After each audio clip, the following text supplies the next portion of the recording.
აფხაზეთის ავტონომიური რესპუბლიკის განათლებისა და კულტურის სამინისტროს ორგანიზებით ტარიელ მუმლაძის 83 წლის აღსანიშნავი საიუბილეო საღამო გაიმართა. ტარიელ მუმლაძე საქართველოს მწერალთა კავშირის წევრი, კათარზისის მწერალთა კავშირის თავმჯდომარე, ფაზისისა და ქალდიას აკადემიების და სხვადასხვა არასამთავრობო ორგანიზაციების წევრია. არის 65 წიგნის ავტორი, მათ შორისაა კრებულები პოეზიასა და პროზაში, ნაშრომები ისტორიასა და მათემატიკაში.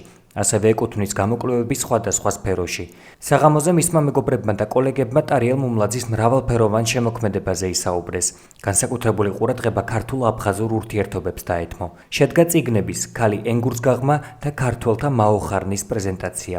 ღონისძიებაზე მოზარდებმა ტარიელ მუმლაძის შემოქმედებიდან ლექსები წაიკითხეს. დღეს ძალიან მნიშვნელოვანი და საინტერესო დღეა, რადგანაც დიდი სიყვარული და პატივისცემით აღნიშნავთ მწერლის, პუბლიცისტის, მრავალი ნაწარმოების ავტორის ბატონ ტარიელ მუმლაძის იუბილეს დღეს ჩატარდა პრეზენტაცია ორი მისი უმნიშვნელოვანესი ნაწარმოების, რომლებიც აფხაზეთის თემას ეხება, სადაც განსაკუთრებით ხაზგასმული არის აფხაზთა და ქართველთა ძმური და მეგობრული დამოკიდებულება, მათი ურთიერთსიყვარული, ურთიერთპატივისცემა, ეს ყველაფერი ამ წიგნში ძალიან ნათლად და ძალიან საინტერესოდ არის წარმოჩენილი. ის ნამდვილად იმსახურებს მომავალი თაობისგან პატივისცემას, სიყვარულს. ყველა ჩვენს ღონისძიებაში, რასაც ჩვენ პროექტებს ვახორციელებთ, ბატონი ტარიელი აქტიური მონაწილეა.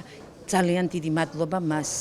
მუდამ ვფიქრობდი, რომ რა შეიძლება გავაკეთო მომავალი თაობისათვის, რომ მომავალმა თაობამ არ დამივიწყოს და მეორედ მომავალ თაობას ჩემი წიგნები გამოადგეს.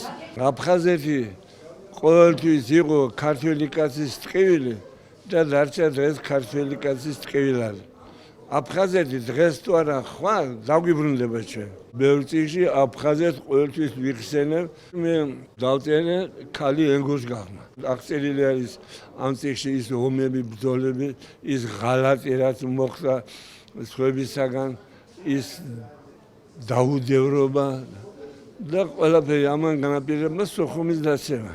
ვიბრძოლოთ სიკეთისათვის და ამას ალბათ ჩვენი მომავალი თაობა დაინახავს. ბატონ ტარიელს ეწყობა, რომ ძალიან კარგად არის გათვითცნობიერებული საქართველოს ისტორიაში.